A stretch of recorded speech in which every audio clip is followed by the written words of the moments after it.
Hello guys, living with பிசிஓஎஸில் இன்றைக்கி டே 3. நான் daily செடிக்கு தண்ணி ஊற்றுறதை பார்த்துட்டு இதெல்லாம் நான் தான் வளர்க்குறேன்னு நீங்கள் நினச்சிருப்பீங்க. அப்படிலாம் ஒன்றும் கிடையாது. இதெல்லாம் எங்கள் ஆயாவோட செடி. எங்கள் ஆயா ஊருக்கு போயிருக்காங்க, நாளைக்கு வந்துடுவாங்க. இன்னையோட இதை பார்த்துக்கிற நம்மளோட டியூட்டி முடிஞ்சிருச்சு. எனக்கு செடி வளர்க்க பிடிக்காதுன்னு இல்லை, எனக்கு வளர்க்க தெரியாது. ஒன்று நிறைய தண்ணி ஊற்றி கொண்டுடுவேன், இல்லை தண்ணியை ஊற்றாமல் அதுவே காஞ்சி செத்து போயிடும். அதனால் அந்த பக்கம்லாம் நான் போகிறதில்ல.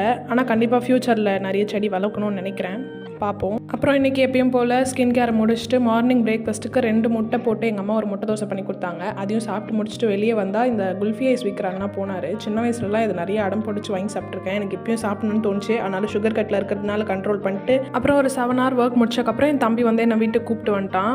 ஈவினிங் வீட்டுக்கு வந்ததும் சாப்பிட்டுட்டு கொஞ்சம் நேரம் மாடிக்கு போய் உட்காந்து வேடிக்கை பார்க்கலான்னு வேடிக்கை பார்த்துட்டு இருந்தேன். நான் ஆல்ரெடி சொல்லியிருந்த மாதிரி இந்த ஃபர்ஸ்ட் 10 daysக்கான கோல், எந்த ஜங்க் ஃபுட்டும் சாப்பிடக்கூடாது, முடிஞ்ச அளவுக்கு அவுட் சைட் ஃபுட் அவாய்ட் பண்ணணும், sugar, tea and coffee avoid பண்ணணும்.